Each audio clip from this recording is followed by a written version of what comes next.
President Trump is trying hard to revise history, again, but the facts don't back him up.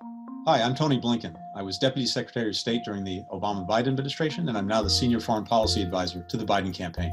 Let's talk about President Trump, China, and the coronavirus, and how President Trump failed to hold China to account when it mattered most. Barack Obama and Joe Biden put in place extra safeguards to predict, prevent, and deal with pandemics, especially those originating in China.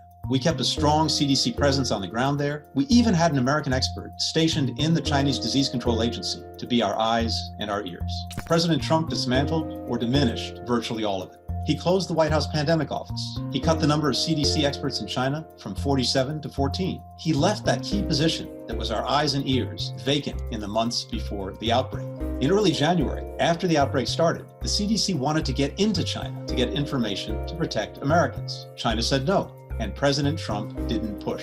Why not? Because he was so focused on getting a deal with China to fix his costly trade war. As the virus was spreading and the warning signs were flashing red and intelligence reports were raising the alarm, President Trump was signing and celebrating a trade deal with China. This was the time to get tough with China, to demand access and information that could help us stop the spread. But President Trump didn't insist because he didn't want to put his trade deal at risk. In fact, as things were getting worse in China, and as China was keeping the door shut to our experts, President Trump embraced Chinese leaders, praising their efforts and transparency.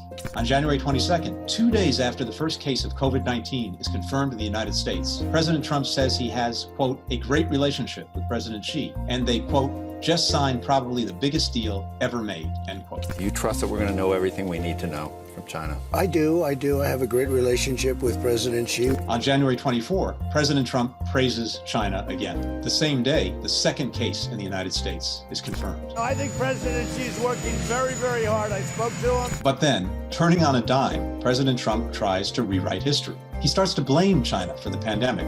He insists he got tough because he imposed a travel ban, but it was too little too late. More than 40 countries imposed travel restrictions before we did, and tens of thousands of people still came in from China because it wasn't a real ban.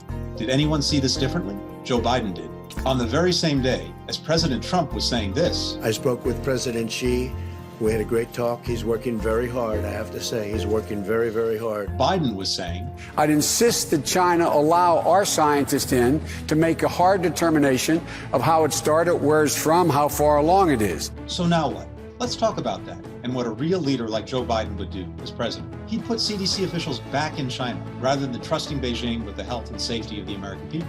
And he'd use our influence at the World Health Organization to demand real accountability and oversight. President Trump went soft on China when it mattered most. Joe Biden will insist that China live up to its responsibilities. We need a president who can meet this difficult moment and others that will come with strength. We need Joe Biden in the White House.